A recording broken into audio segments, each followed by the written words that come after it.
Revenons maintenant à notre discussion sur Mohamed Amra avec Hervé. Hervé qui a travaillé au centre pénitentiaire de Aix. Bonjour Hervé. Bonjour. En tant que chauffeur pour les Oui, extractions, c'est ça hein? oui, en tant que chauffeur pour un prestataire de... Alors c'est vrai qu'on est étonné de la violence du truc par rapport au profil de Mohamed Amra. Qu'est-ce que vous en dites vous? C'est pas étonnant. C'est pas étonnant parce que des profils comme ça, il y en a à l'appel dans tous les centres de détention. Ah ouais? Voilà. Et les gens sont finalement au courant de très peu de comment ça se passe, Oui. la violence qu'il y a et du peu de moyens qu'ont les agents pénitentiaires. Mhm.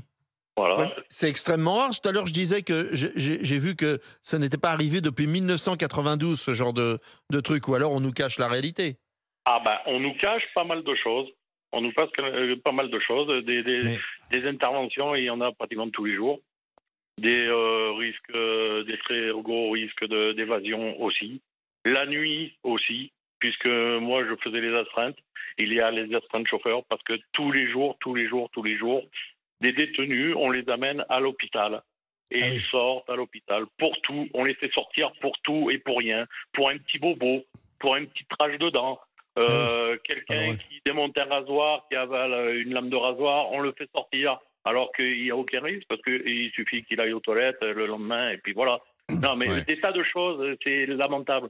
On sort des gens pour les amener se masturber à l'hôpital. J'en ai fait. Comment ça? Il y a quoi? Attendez, sur ça, expliquez-nous. Mais pourquoi? Et bien sûr, des extractions médicales, on les sort pour tout et pour rien. Pour passer un scanner, on les envoie pour les envoyer passer un scanner à l'hôpital. Non mais vous dites ils passent devant tout le monde. Oui.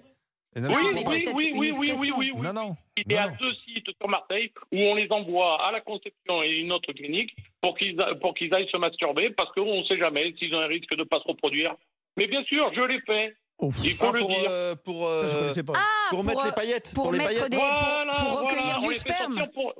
Voilà. Ah oui, ça fait. Pour les paillettes. Ah bah là, c'est le Hervé, il faut savoir que papa, il était au Baumette. Ouais, il faut savoir, Hervé, qui a vous le savez de toute manière mieux que moi, qui a entre 200 et 400 extractions par jour. Alors vous participiez au prège, c'est ça hein? Vous étiez dans le prège. Non, pas au prège, pas au prège.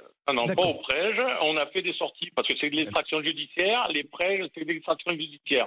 Moi, j'ai fait extraction médicale, transfert de détenus dans tout le sud de la France, de Toulouse, de Draguignan, jusqu'à Nice, prison de Nice, Grasse, Corba, Lyon-Corba, Amberieu, Port-en-Bresse. Donc vous apparteniez aux ENT, les fameuses équipes nationales de transfert. Je travaillais principalement avec les ELSP. Oui, d'accord. Les ELSP. Et ELSP également, oui, d'accord. Okay. Voilà, qui se chargent des extractions médicales, transfert de détenus et extradition. Alors, expliquez-moi jusqu'à la remise à la frontière.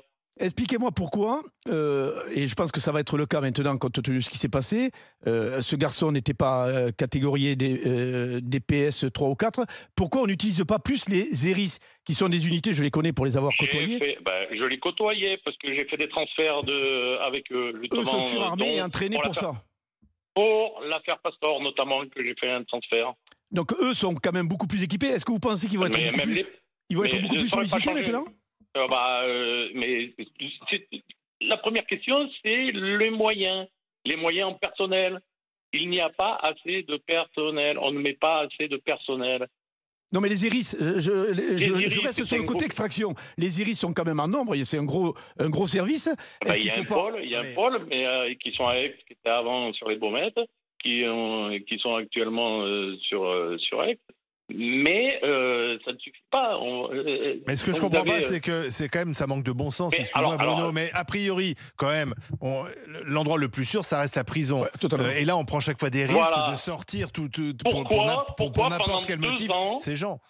Pourquoi pendant 2 ans, pendant l'histoire du Covid, on a fait un maximum de visio. De visio, ouais. Pourquoi?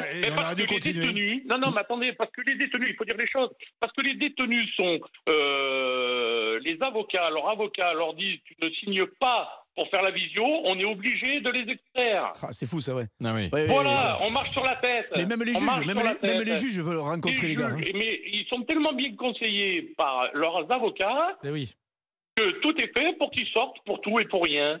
Pour tout et pour rien. La visio, ça semble être quand même plutôt. Les visios. Pourquoi on mettait tant de moyens pendant le Covid, puisque c'est ça. Tout le monde, il n'y avait que les urgences qu'on sortait. Oui. Mais Hervé, puisque vous connaissez bien les extractions, vous connaissez bien le milieu carcéral, pénitentiaire, vos collègues qui malheureusement ont été. Si on n'a pas de moyens, je vais vous dire une chose. Si on n'a pas de moyens, vous savez ce qu'on fait? On abaisse de la dangerosité ou du transfert numéro 4 ou 3, on la baisse à 2. Ça permet de faire sortir des agents en ELSP ou moindre. On baisse en les met en danger. Alors, mais ça, c'est dans toute la fonction publique. On baisse la qualité du service. En même temps. Partie 1, c'est 2 agents, avec un chauffeur, ou alors 3 agents s'il conduit. 2, on rajoute un agent. 3, c'est une escorte police avec une escorte police. Et 4, c'est un transfert avec les iris.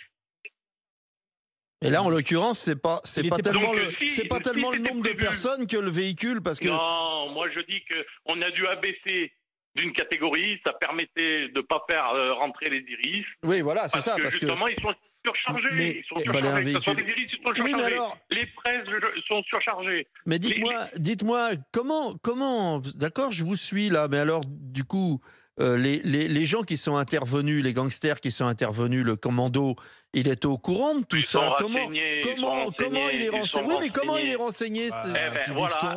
La notification, on leur fait signer, voilà, tu vas être transféré judiciairement, par exemple, la semaine prochaine. Comment on leur octroie tous les téléphones et tout le reste c'est pas de la corruption. Vous pensez que c'est pas de la corruption de fonctionnaires?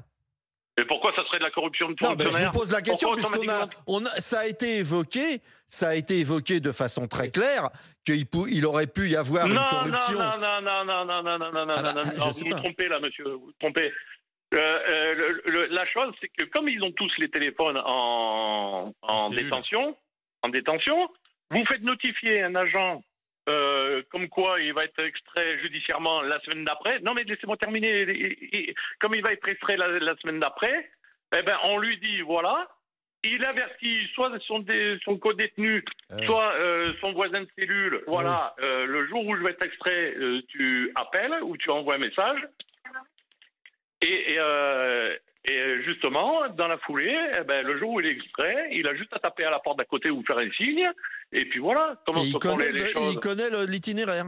Mais bien sûr, les itinéraires, justement, dans cette affaire, il n'y en a pas 50 dans cette affaire, j'imagine, et pour l'instant, on n'en sait pas plus, peut-être que certains journalistes judiciaires le diront, mais on ne sait pas justement quand il a été prévenu de son extraction. Parce que moi, j'ai entendu que certains disent qu'on peut prévenir le détenu le matin même pour l'après-midi. Oui, mais... D'autres disent non, on peut le prévenir plusieurs jours avant.